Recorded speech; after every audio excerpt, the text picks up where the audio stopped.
Suatu hari, Hanli duduk di dalam ruangan yang tenang saat dia mengembangkan teknik perkembangan hebat. Ketika dia tiba-tiba membuka matanya, ekspresi aneh melintas di wajahnya saat tubuhnya segera bersinar dengan cahaya biru. Sebelum dia segera melesat keluar dari kediaman guanya ke kebun obat. Beberapa saat kemudian, Hanli berdiri di depan pondok kebun obat dengan semua bonekanya ditempatkan. Dia melirik ke tenggara dan berpikir sejenak sebelum duduk di dalam pondok. Dia kemudian menyeduh secangkir teh dan mengambil posisi santai. Sesaat kemudian, suara yang sangat sopan datang dari luar batasan kebun obat. "Permisi, bisakah Anda memberitahu saya jika Senior Yuan ada di sini? Aku adalah Kui Huan dari Gunung Pedang Tersembunyi." Dari suara pemuda itu, sepertinya dia sedang mengalami situasi yang mendesak. "Senior Yuan, apakah itu nama penjaga asli kebun obat?" Wajah Hani tetap tenang saat pendatang baru itu berteriak beberapa kali lagi. Hani kemudian menenggak cangkirnya dan perlahan menjawab, "Senior nggak perlu berteriak. Senior Yuan meninggalkan tempat ini setengah tahun yang lalu. Sekarang saya yang merawat kebun obat ini. Jika Anda ingin menemukannya, maka Anda harus berkunjung ke kediaman gua Bibi Bela Dirimu." "Apa? Kebun obat mengubah penjaga?" Pemuda itu tercengang. Dari nada suaranya, sepertinya dia nggak berusaha mencari seseorang, tetapi datang ke kebun obat untuk sesuatu yang lain. Pria itu terkekeh dan dengan ramah berkata, "Karena Senior Yuan nggak ada di sini, maka Junior akan melakukannya. Apakah Junior bisa melepaskan batasan, sehingga saya dapat mengobrol dengan Anda?" Hanli mengusap dagunya.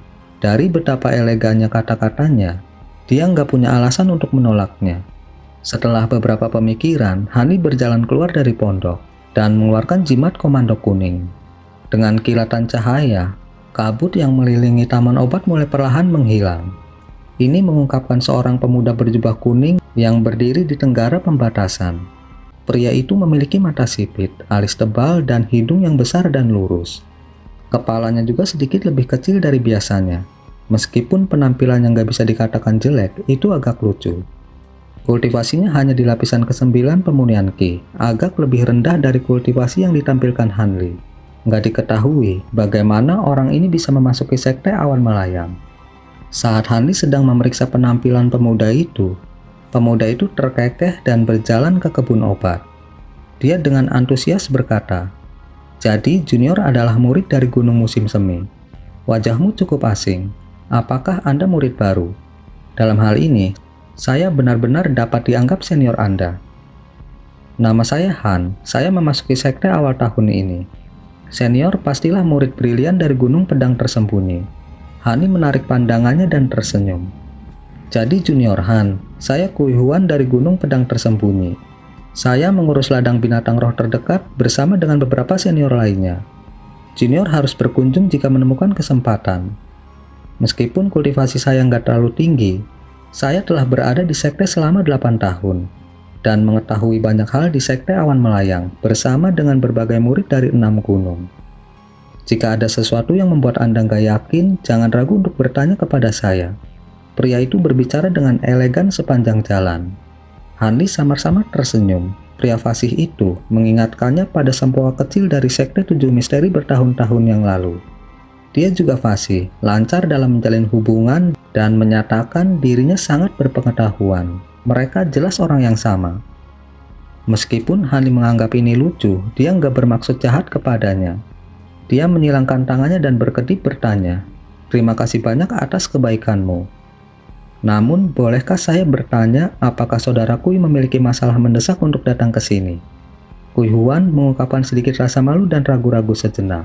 Dia kemudian menggosok bagian belakang kepalanya dan berkata, "Itu nggak bisa dikatakan sebagai masalah penting. Saya hanya datang untuk meminta bantuan senior perempuan Yuan. Saya hanya nggak berpikir bahwa penjaga kebun selama 6 tahun akan tiba-tiba pergi. Ini membuat saya berada dalam situasi yang sedikit sulit. Apakah kamu ingin membantu?" Melihat Hanli mengerutkan kening dan mengungkapkan sedikit keraguan, Kui Huan pun kembali berkata, "Tentunya Junior tahu, karena kami murid urusan luar memiliki bakat yang lebih rendah. Jadi kami nggak terlalu dihargai.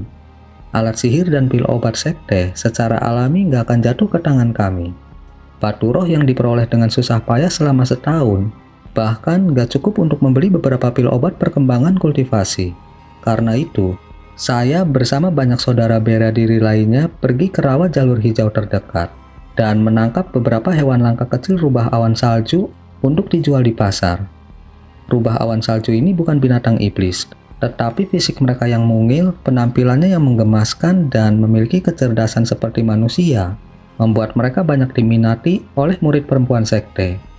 Itulah sebabnya saya dan saudara-saudara bela diri saya berjuang untuk menangkap banyak dari mereka. Belum lama ini, kami menemukan rubah awan salju aneh yang memiliki jejak samar ki spiritual di atasnya, seolah-olah telah berubah menjadi binatang iblis tingkat rendah. Ini secara alami membuat kami sangat gembira. Jika kami bisa menangkapnya hidup-hidup, itu akan menjaring lebih dari 100 batu roh, jumlah yang jarang kami dapat. Sayangnya, kami terlalu tidak sabar, dan gak memikirkan semuanya, membiarkan rubah melarikan diri. Sekarang, binatang iblis itu telah melarikan diri jauh ke dalam rawa, dan sulit dikenali. Meskipun kami telah mencari di sebagian besar rawa dan kadang-kadang melihatnya, itu nggak memungkinkan kami untuk mendekat. Itu hanya akan melarikan diri lebih dalam. Dengan mengatakan itu, Kui Huan mengungkapkan sedikit penyesalan. Ketika dia melihat bahwa Hanli memasang ekspresi termenung, dia berhenti sejenak sebelum melanjutkan. Kami kemudian meninggalkan beberapa orang untuk mengawasinya sementara waktu, dan menemukan bahwa rubah awan salju yang aneh ini suka memakan Huang Jing, terutama Huang Jing yang berusia lebih dari 10 tahun. Kami menganggap bahwa jika kami ingin memikat binatang itu, kami akan membutuhkan Huang Jing yang setidaknya berusia 50 tahun sebelum dia jatuh ke dalam perangkap kami. Junior harus tahu bahwa ramuan obat apapun yang berumur beberapa puluh tahun bukanlah sesuatu yang dapat dibeli dengan beberapa batu roh. Itu akan membutuhkan lebih dari beberapa lusin. Meskipun kami memiliki sedikit tabungan, kami mengumpulkannya untuk membeli obat kultivasi. Kami nggak memiliki batu roh yang tersisa. Tak berdaya, saya hanya bisa memikirkan kebun obat senior Yuan. Tampaknya harus ada 2 atau 3 batang Huang Jing yang pada usia itu. Itu sebabnya saya berkunjung, tetapi saya nggak menduga dia akan ditukar dengan Junior Han. Apa menurutmu kamu bisa menyisihkan sebatang Huang Jing untuk kami gunakan? Ketika Kui Huan menanyakan pertanyaannya, suaranya menjadi lebih lembut dan dia agak tergagap. Sepertinya dia juga tahu bahwa permintaannya agak berlebihan. Setelah itu dikatakan, wajah Hanli tetap tak terduga. Setelah hening sejenak, dia berkata, "Saya memiliki 2 batang Huang Jing yang berusia lebih dari 50 tahun, yang sesuai dengan spesifikasi Anda. Meskipun ini adalah pertama kalinya senior Kui datang untuk mencari bantuan, aku seharusnya nggak menolakmu sebagai juniormu. Namun senior Kui harus menyadari bahwa saya nggak memiliki wewenang untuk memberikan ramuan roh di taman ini. Jika ada sesuatu yang kurang atau menghilang, saya nggak akan bisa berkata apa-apa ketika bibi bela diri memintanya. Aku takut aku akan dihukum, itu sebabnya aku nggak bisa membantumu." Kata-kata Hanli cukup tenang, tapi pria berjubah kuning itu mau nggak mau mengungkapkan kekecewaannya. "Junior harap tenang, saya hanya akan meminjam ramuan roh ini selama beberapa hari. Ketika saatnya tiba, saya pasti akan mengembalikannya kepada Anda dengan ucapan terima kasih. Kami juga akan sangat berhati-hati saat kami membawa ramuan spiritual itu, sehingga nggak akan ada kesalahan. Tentu saja, kami para senior nggak akan membiarkan Anda meminjamkan ramuan roh secara gratis. Setelah ini berhasil, kami pasti akan memberi Anda beberapa batu roh. Kami nggak akan membuatmu menderita kerugian. Saya menyesal hal ini cukup penting. Saya nggak bisa membiarkan Anda menggunakan ramuan obat ini. Namun jika Anda kekurangan batu roh, saya memiliki beberapa simpanan. Saya dapat meminjamkan beberapa kepada senior, sehingga Anda dapat membeli ramuan sebagai gantinya." Setelah memberikan penolakan yang gigih, Hanli mengusulkan alternatif sambil tersenyum. Ekspresi nggak sedap dipandang pria berjubah kuning itu dengan cepat menjadi cerah. "Apakah Junior serius? Jika Anda dapat meminjamkan kami batu roh, wajar jika saya nggak membutuhkan ramuan spiritual dari kebun Anda. Namun, ramuan obat pada usia itu akan menelan biaya setidaknya 30 batu roh. Apakah Junior benar-benar memiliki batu roh sebanyak itu? Ekspresi tenangnya segera mengungkapkan sedikit keraguan. Lagi pula, ini sama sekali bukan jumlah yang kecil bagi seorang kultivator pemurnian Ki. Hanli perlahan berkata, batu roh ini disimpan sebelum saya bergabung dengan sekte, dan saya belum menggunakannya. Saya akan meminjamkannya ke senior untuk saat ini. Jika batu roh ini bisa diubah menjadi lebih banyak, saya nggak ingin melewatkan kesempatan langka seperti itu. Hehe, jadi ternyata Junior Han ahli dalam menjalankan bisnis. Tolong jangan khawatir tentang itu Junior. Dengan Huang Jing, rubah awan salju praktis milik kita. Kui Huan gak bisa menahan senyum saat menemukan Hanli telah berbicara dengan jujur. Hanli tersenyum dan meraih kantong penyimpanannya. Dia kemudian menyerahkan 30 batu roh berwarna-warni kepada pemuda itu tanpa ragu-ragu. Kui Huan menerima batu roh dengan gembira dan berjanji bahwa mereka akan berhasil tanpa masalah. Dengan hanya sedikit percakapan kosong setelahnya, dia pergi dengan pikiran sibuk. Saat Hanli melirik pemuda yang akan pergi, senyumnya memudar dan dia menggelengkan kepalanya. Dia secara alami nggak menempatkan janji untuk membawa kembali batu roh dalam hal apapun. Dia hanya nggak ingin menyinggung siapapun setelah baru saja tiba di Sekte Awan Melayang. Hanli berencana tinggal di Sekte Awan Melayang cukup lama. Berkenalan dengan individu yang terhubung dengan baik seperti Kui Huan pasti akan sangat berguna. Dengan pemikiran itu, Hanli mengaktifkan kembali batasan kebun obat dan kembali ke Gunung Batu Kecil untuk melanjutkan kultivasinya. 3 hari kemudian, Hanli diam-diam berdiri di depan Kui Huan yang malu. Dia nggak ada di sana untuk mengembalikan batu roh, melainkan untuk meminta bantuan Hanli untuk menangkap rubah awan salju. Hanli mengerucutkan bibirnya dan dengan ragu bertanya, "Kamu nggak memiliki cukup banyak orang untuk menangkap binatang iblis kelas rendah?" Kui Huan terkekeh dan berkata, "Junior nggak tahu betapa liciknya rubah awan salju ini. Junior juga nggak tahu seberapa cepatnya rubah itu. Bahkan alat sihir terbang biasa nggak dapat mengejarnya. Awalnya, senior dari Sekte Dalam akan meminjamkan kami satu set alat formasi jalur tidak jelas untuk menangani rubah. Tetapi senior ini tiba-tiba mendapatkan tugas keluar dan sedang nggak ada di sekte. Karena itu, kami kekurangan anggota untuk menggunakan formasi. Kami akan membutuhkan beberapa batu roh lagi untuk menggantikannya. Karena nggak ada orang lain yang mau, itu sebabnya saya datang untuk meminta Junior membantu kami. Tentunya, kami akan memberi Junior bagian yang lebih besar dari batu roh ketika kami berhasil." Ketika Hanli mendengar ini, dia mengelus dagunya dan merenung sejenak. Seandainya Kui Huan datang untuk meminta bantuannya di lain waktu, dia pasti akan menolaknya secara belak-belakan. Nggak mungkin dia akan membuang-buang waktu untuk urusan sepele seperti itu. Tetapi beberapa hari sebelumnya saat dia mengolah lapisan keempat teknik perkembangan hebat dalam pengasingan, dia merasa sarafnya menjadi gelisah dan nggak mendapatkan kembali temperamennya yang tenang sejak saat itu. Sepertinya ini adalah tanda bahwa dia telah mencapai hambatan untuk teknik perkembangan hebat. Dengan demikian, ini mungkin terbukti menjadi peluang bagus untuk menembus kemacetan oleh pertemuan kebetulan. Mungkin pergi keluar berdampak baik. Setelah memikirkan itu, Hanli mengangguk dan berkata, "Karena seniorku telah berbicara seperti itu, aku akan membantumu. Saya cukup penasaran di mana jalur rawa ini." Hanli lalu dengan malas tersenyum. Kui Huan senang mendengar Hanli setuju untuk membantunya. Setelah memutuskan waktu dan tempat bagi Hanli untuk bertemu dengan kelompoknya, dia dengan senang hati pergi. Pada fajar hari berikutnya, Hanli mengaktifkan pembatasan di kediaman guanya dan berangkat dari kebun obat.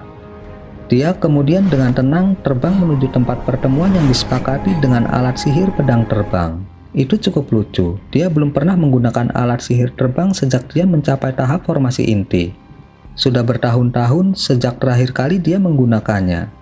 Ini membuat Hanli cukup sulit untuk menemukan alat sihir kelas atas yang biasa-biasa saja di kantong penyimpanannya. Dia nggak dapat menemukan alat sihir yang lebih rendah dari yang satu ini. Setelah terbang selama 1/4 jam, Hanli tiba di tempat dia akan bertemu Kui Huan, puncak bukit yang relatif tinggi. Hanli nggak terlalu terkejut melihat nggak ada orang lain di situ. Dia telah tiba lebih awal dari yang diatur.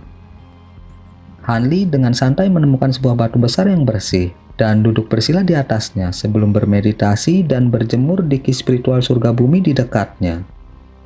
2 jam kemudian, ketika matahari yang terik muncul di cakrawala, beberapa titik hitam perlahan terbang melintasi langit menuju bukit. Hanli menggosok hidungnya pada penerbangan mereka yang sangat lambat dan tertawa getir. Setelah lebih banyak waktu berlalu, sekelompok orang akhirnya tiba di bukit dengan kecepatan yang dianggap Hanli seperti siput. Junior Han, Anda cukup perhatian untuk datang lebih awal dari kami. Kui Huan berteriak pada Hanli dengan senyum berseri-seri. Kelompoknya saat ini terbang dengan alat sihir cakram kelas rendah yang dibagikan sekte tersebut kepada semua murid di sekte tersebut. Gak heran mengapa mereka begitu lambat. Kui Huan kemudian mendarat di bukit, diikuti oleh 3 kultivator pemurnian ki lainnya. Hanli berdiri dari batu dan mengalihkan pandangannya ke 3 lainnya. Nggak apa-apa, saya baru saja tiba. Apakah ketiga senior ini adalah sisa dari kelompok itu? Hehe, dengan 5 orang, kita dapat mengaktifkan formasi lintasan 5 elemen yang tidak jelas. Ada banyak orang, tetapi kekurangan batu roh. Ketiganya adalah senior Ma, senior Si, dan senior Wang. Kui Huan tersenyum lebar sambil menunjuk ke 3 orang di belakangnya dan memberi mereka perkenalan singkat. Ketiganya nggak terlalu tua, yang tertua di antara mereka adalah senior Wang pada usia 35 tahun. Pria ini memiliki penampilan yang percaya diri dan ilmiah dan memiliki kultivasi tertinggi di antara keempatnya pada lapisan ke-11 pemurnian ki. Adapun 2 pemuda lainnya, yang satu bertubuh pendek dan kekar sedangkan yang lainnya berwajah kekuningan. Mereka tampaknya berusia akhir 20-an dan keduanya memiliki kultivasi di lapisan ke-10 pemurnian ki. Senior Wang tampaknya memiliki sikap yang gak biasa. Begitu dia diperkenalkan, dia tersenyum lebar pada Hanli dan berkata, "Kami sudah mendengar tentang Junior Han. Kami berhutang banyak terima kasih atas bantuan Anda. Jika bukan karena Anda, kami gak akan memiliki cara untuk menangkap rubah iblis." Kata-katanya yang fasih meninggalkan kesan yang cukup. 2 lainnya juga melirik Hanli dengan ekspresi ramah. Sepertinya mereka mendapatkan kesan yang agak baik terhadap Hanli setelah Hanli meminjamkan mereka batu roh. Hanli secara alami menyangkal ini karena kesopanan. Senior terlalu baik. Saya hanya ingin mendapatkan lebih banyak batu roh. Kultivator berjubah kuning bermargawang menggelengkan kepalanya dan dengan tulus berkata, "Meskipun batu roh ini nggak dapat dianggap banyak bagi seorang kultivator pembangunan fondasi, mereka bukanlah jumlah yang remeh yang dapat dengan mudah dipinjamkan kepada orang asing. Junior Han benar-benar seseorang yang ingin saya jadikan teman." Ketika Hanli mendengar ini, dia dalam hati mengangguk dan tidak bisa tidak memeriksa kembali pria ini. Kehadiran, perilaku, dan kultivasi senior Wang semuanya luar biasa. Dia jelas adalah pemimpin kelompok ini. Akibatnya, Hanli tersenyum dan berpikir untuk mengatakan sesuatu yang lain. Ketika Kui Huan melihat ke langit dan tiba-tiba mengingatkan, "Senior Wang, Junior Han, kita dapat berbicara di sepanjang jalan. Jika kita menunda, kita akan mencapai jalur rawa tanpa banyak waktu untuk menangkap rubah awan salju. Lagi pula, kita nggak bisa jauh dari sekte terlalu lama, dan kecepatan kita tidak cepat." Senior Wang mengangguk dan berkata, "Junior Kui masuk akal. Kami benar-benar nggak punya waktu untuk disia-siakan, jadi ayo pergi. Jika kita memiliki kesempatan di masa depan, mari kita mengobrol dengan benar." Kelompok 5 kemudian segera melepaskan alat sihir mereka dan turun ke langit. Ih, Junior Han menggunakan alat ajaib yang dia beli sendiri. Setidaknya itu pasti alat sihir kelas menengah. Mungkinkah Junior Han sebenarnya adalah murid dari sebuah klan? Ketika beberapa orang naik ke langit, mereka melihat pedang terbang Hanli dan tidak bisa menahan diri untuk nggak berteriak kaget. Lagi pula, bahkan jika itu adalah alat sihir kelas menengah, itu mewakili sejumlah besar batu roh untuk urusan murid luar seperti mereka sendiri. Ketika senior Wang melihat ini, wajahnya menunjukkan sedikit keheranan.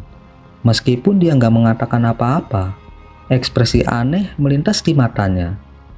Para kultivator lainnya juga tampak cukup terperangah. Setelah menduga bahwa ini pada akhirnya akan terjadi, Hanli tersenyum tipis dan berkata, "Bagaimana mungkin aku berasal dari sebuah klan? Hanya saja, bertahun-tahun sebelumnya selama waktu saya sebagai seorang kultivator gelandangan, saya mengumpulkan beberapa batu roh dengan menggunakan keterampilan saya yang dangkal dalam memperbaiki jimat.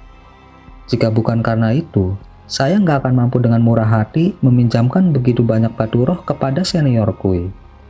Kejutan mereka segera berubah menjadi rasa iri. Senior Ma yang pendek dan kekar memasang ekspresi kaget dan dengan rasa ingin tahu bertanya, "Penyempurnaan jimat? Saya nggak menyangka Junior Han memiliki keterampilan seperti itu. Karena Anda bisa mendapatkan batu roh, keterampilan Anda dalam penyempurnaan jimat harus cukup dapat diterima. Jimat kelas berapa yang bisa kamu perbaiki?"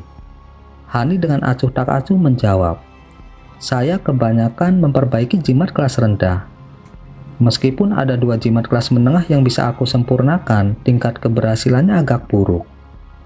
Junior Han benar-benar dapat memperbaiki jimat kelas menengah.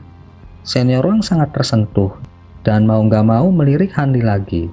Hani dengan tenang berkata, "Itu benar. Saya bisa memperbaiki jimat api petir dan jimat penjaga. Sayangnya, saya hanya berhasil sekali dalam setiap 6 upaya. Itu hampir nggak cukup untuk menutupi biaya bahan." Senior Wang menghela nafas dan dengan menyesal berkata, "Junior Han terlalu sederhana. Dari apa yang saya tahu, hanya sebagian kecil dari murid urusan luar dari Gunung Awan Api yang berpusat pada jimat yang mampu memperbaiki jimat kelas menengah. Jika Junior Han mengandalkan perdagangan ini, Anda akan dapat memperoleh batu roh dalam jumlah yang tak terbatas. Nggak seperti kita yang harus memeras otak kita setiap hari untuk metode mendapatkan batu roh." Ketika yang lain mendengar ini, ekspresi mereka menjadi redup. Kata-katanya jelas menyentuh tempat yang menyakitkan. "Senior menghargai saya terlalu tinggi. Saya harus menghabiskan sepanjang hari di dalam pasar dan menjajakan jimat kelas rendah. Nggak tahu kapan atau bahkan apakah itu akan dibeli. Karena itu sama sekali nggak seperti yang Anda pikirkan. Tapi dari sudut pandang saya, bisnis Anda menangkap rubah awan salju cukup mengesankan." Mata Hani bergerak saat dia mengubah topik pembicaraan. Setelah mendengar ini, kelompok Kui Huan saling melirik dan segera tersenyum pahit. Senior Wang akhirnya berkata, "Junior Han mungkin gak mengetahui ini, tetapi bisnis ini gak berkelanjutan. Kami gak akan kembali ke jalur rawa setelah kami menangkap rubah iblis ini." "Mengapa demikian?" Hani bertanya dengan heran. Kui Huan menjelaskan, salah satu alasannya adalah karena kami hampir menangkap semua rubah awan salju di rawa. Terlalu sulit untuk menemukan yang tersisa. Alasan kedua, karena rubah awan salju nggak terlalu laku lagi. Bagaimanapun, rubah awan salju biasa bukanlah binatang iblis sejati dan ada terlalu sedikit murid perempuan yang mau membelinya. Senior perempuan dengan kultivasi superior mencari sendiri binatang iblis untuk menjadi binatang roh mereka. Jadi seperti itu. Sepertinya Anda para senior harus menemukan cara lain di masa depan. Jejak simpati terungkap dari mata Hanli. Ketika senior Wang mendengar ini, dia menggelengkan kepalanya dan berkata sedikit lagi. Akibatnya, kelimanya terbang keluar dari jangkauan batasan sekte awan melayang. "Junior Han, jalur rawa adalah tempat yang agak rapi. Itu terletak tepat di perbatasan sekte pedang kuno dan sekte awan melayang kami. Tetapi karena tempat ini agak terpencil dan telah diganggu oleh racun selama bertahun-tahun, sangat sedikit murid yang pernah pergi ke sana. Akibatnya, kami dapat memonopoli bisnis menangkap rubah awan salju. Ini adalah sebotol pil obat untuk menghilangkan racun. Setelah kami tiba, Junior harus sering-sering meminumnya. Jika tidak, Anda akan terus-menerus muntah dan terkena diare." Di tengah perjalanan, Senior Wang tiba-tiba menyerahkan botol giok kecil ke Hanli. "Terima kasih banyak atas pertimbangan Senior Wang." Hanli dengan belak-belakan mengambil botol itu dan meletakkannya di dalam kantong penyimpanannya. Tetapi dengan kultivasinya saat ini, dia nggak perlu takut dengan racun. Siapa yang tahu jika dia benar-benar akan menggunakan obat itu. Setelah terbang selama sekitar 6 jam, mereka tiba di pegunungan yang tinggi. Mata mereka tiba-tiba menjadi cerah saat melihat hamparan luas lembah yang menghijau dengan pepohonan dan semak-semak dari segala jenis. Namun, kabut merah muda samar bisa terlihat di antara tanaman hijau. "Di sini, hati-hati saat turun." Senior Wang memberikan peringatan cepat sebelum mendaratkan alat sihirnya dan menunjukkan jalan melalui racun. Hanli adalah orang terakhir yang turun ke lembah. Melihat semua orang di sekitarnya mulai meminum pil pengobatan racun, dia hanya bisa tersenyum. Dengan esensi tubuhnya yang telah dimurnikan, setiap racun yang masuk ke tubuhnya dibersihkan dengan satu nafas. Pada saat itu, kelompok itu terbang lurus menuju pusat lembah. Rubah iblis itu sangat pintar, dan kita hanya akan mendapatkan satu kesempatan untuk menangkapnya. Karena itu, kita harus mencari area yang luas agar nggak bisa lepas dari formasi. Ada lapangan datar yang bebas lumpur nggak jauh di depan kita. Kita nggak perlu takut dia kabur dengan menggali lumpur. Dari rencana senior Wang, sepertinya dia telah banyak mempertimbangkan masalah ini. Setelah mengikuti senior Wang selama ini, yang lain dalam kelompok secara alami nggak menunjukkan keberatan. Adapun Hanli, dia hanya tersenyum dan tetap diam. Sesaat kemudian, kelimanya tiba di sebuah lapangan datar yang subur dengan semak-semak pendek yang berserakan. Tanpa menunggu instruksi senior Wang, Kui Huan dan yang lainnya mendarat di lapangan dan memeriksa sekeliling mereka. Setelah diskusi singkat, Kui Huan berjalan ke tengah lapangan dan menggali lubang kecil. Dia kemudian dengan hati-hati mengeluarkan Huang Jing yang dia beli dari pasar dan menguburnya dengan dangkal di dalam lubang sehingga sedikit muncul dari tanah. Setelah itu, dia menaburkan sedikit lebih banyak kotoran di atasnya agar terlihat sedikit lebih alami. Aroma obat samar segera mulai menyebar. Bagus, itu akan berhasil. Rubah awan salju memiliki indera penciuman yang sangat tajam. Bahkan jika Huang Jing terkubur 3 kaki, rubah awan salju pasti akan mencium aroma obatnya yang sudah tua. Kui Huan berdiri dan membersihkan tangannya dengan puas. Dia kemudian mengingat sesuatu dan mengeluarkan bendera formasi putih. Ah benar, junior ambil ini. Ini adalah bendera formasi jalur yang tidak jelas. Hani menganggukkan kepalanya dan dengan tenang menerima bendera kecil itu. Pada saat itu, senior Wang mulai memberi pengarahan singkat kepada kelompok. Dia dengan sungguh-sungguh berkata, sebentar lagi semua orang akan mengambil posisi di tempat yang lebih tinggi. Ketika rubah iblis muncul, kita semua akan menggunakan bendera formasi pada saat yang sama dan menyelimuti lapangan dalam formasi ilusi. Saya yakin bahwa karena rubah awan salju baru-baru ini berubah menjadi binatang iblis, dia nggak akan dapat melarikan diri dari formasi. Semua yang lain mengangguk setuju sebelum melepas alat sihir terbang mereka. Mereka semua tanpa bergerak melayang sekitar 150 meter di udara. Dengan bendera formasi di tangan mereka, mereka masing-masing menggunakan teknik sihir tembus pandang yang dangkal untuk menyembunyikan diri saat mereka menunggu.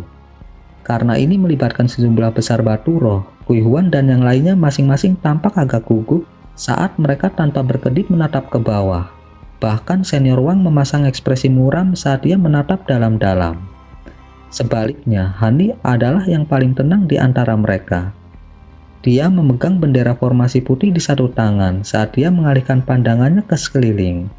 Faktanya, Hani telah menyelimuti area 1 km di sekitar mereka dengan indera spiritualnya. Dia akan menjadi orang pertama yang tahu apakah ada angin bertiup atau semak berguncang. Daerah itu menjadi sunyi senyap saat 2 jam berlalu. Leher Kui Huan mulai sakit saat dia berdiri di atas alat sihirnya karena terus-menerus melihat ke bawah. Wajahnya menunjukkan ketidaksabaran yang samar. Dia melirik senior Wang dan berpikir untuk mengatakan sesuatu kepadanya. Tetapi setelah ragu-ragu, dia menutup mulutnya setelah berpikir lebih jauh. Nggak ada yang perlu dikeluhkan, bahkan jika mereka harus menunggu lebih lama. Ini semua untuk menangkap rubah iblis. Setelah 1 jam berlalu, sebagian besar kelompok mulai merasa cemas. Adapun Hanli, ekspresinya mulai bergerak saat dia menatap sepetak semak di dekatnya. Pada saat itu, Kui Huan nggak bisa menahan diri untuk nggak bergerak. Dia menjilat bibirnya dan hendak mengatakan sesuatu ketika dia mendengar suara dingin Hanli melalui transmisi suara. Hati-hati, rubah iblis telah tiba. Itu bersembunyi di semak-semak di sebelah barat. Jangan menakut-nakutinya. 3 lainnya juga mendengar transmisi suara Hanli. Sebagai tanggapan, mereka semua melirik semak-semak barat dengan waspada hanya untuk menemukan bahwa nggak ada yang aneh yang bisa dilihat. Mau nggak mau, mereka bersikap skeptis terhadap kata-kata Hanli. Tetapi sikap santai mereka menjadi waspada sekali lagi. Setelah waktu yang dibutuhkan untuk menyelesaikan makan, Keterkejutan terlihat jelas di mata mereka ketika seekor binatang seputih salju perlahan berjalan keluar dari semak-semak.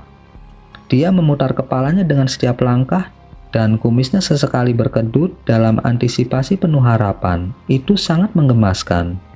Setelah melihat itu, 4 lainnya menjadi waspada dan dengan gugup menggenggam bendera formasi di tangan mereka.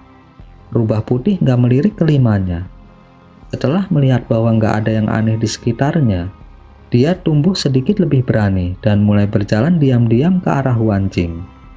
Namun, ketika tiba sekitar 30 meter dari Huang Jing, dia tiba-tiba berhenti dan hidung merah mudanya yang kecil tiba-tiba mengendus udara.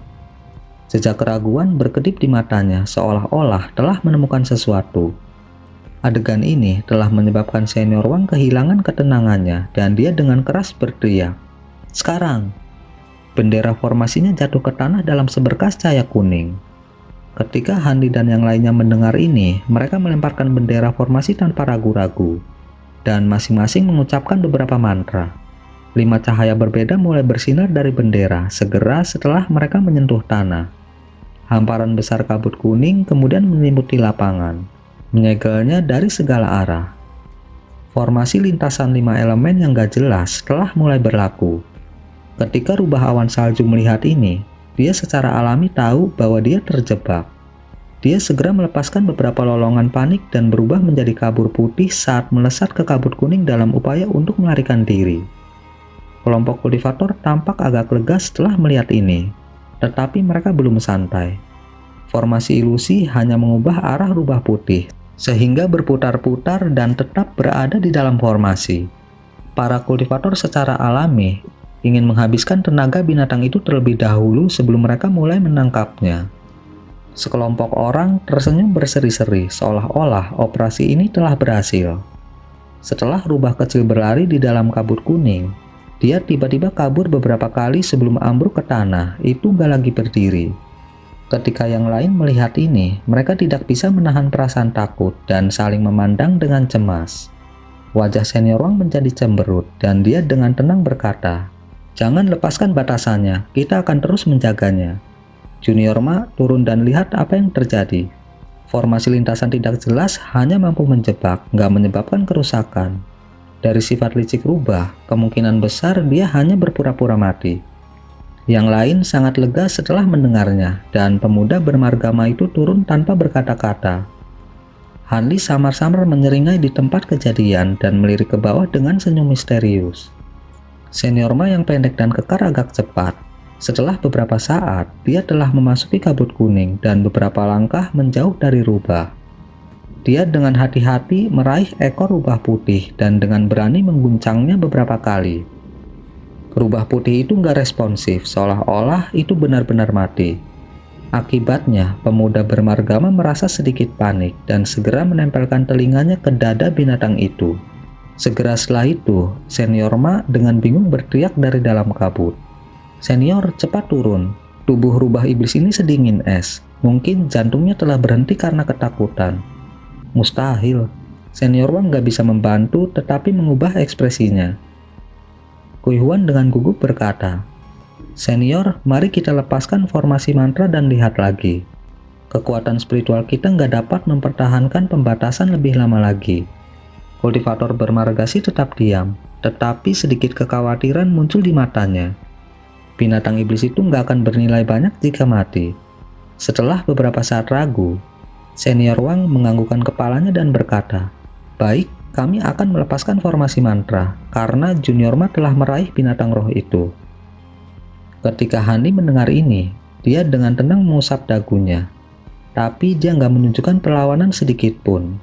Tiba-tiba, para kultivator mulai menggumamkan beberapa kata dan menunjuk ke tanah menyebabkan 4 bendera menembak kembali ke tangan mereka sebagai garis-garis cahaya. Dalam sekejap kabut kuning menghilang, seorang pemuda pendek dan kekar meletakkan jarinya di hidung binatang kecil itu, seolah-olah sedang menguji sesuatu. Ketiganya jatuh dengan ekspresi cemberut. Namun, Hanli tetap berdiri di posisi aslinya saat dia melirik rubah putih di bawah. Wajahnya menunjukkan ekspresi aneh.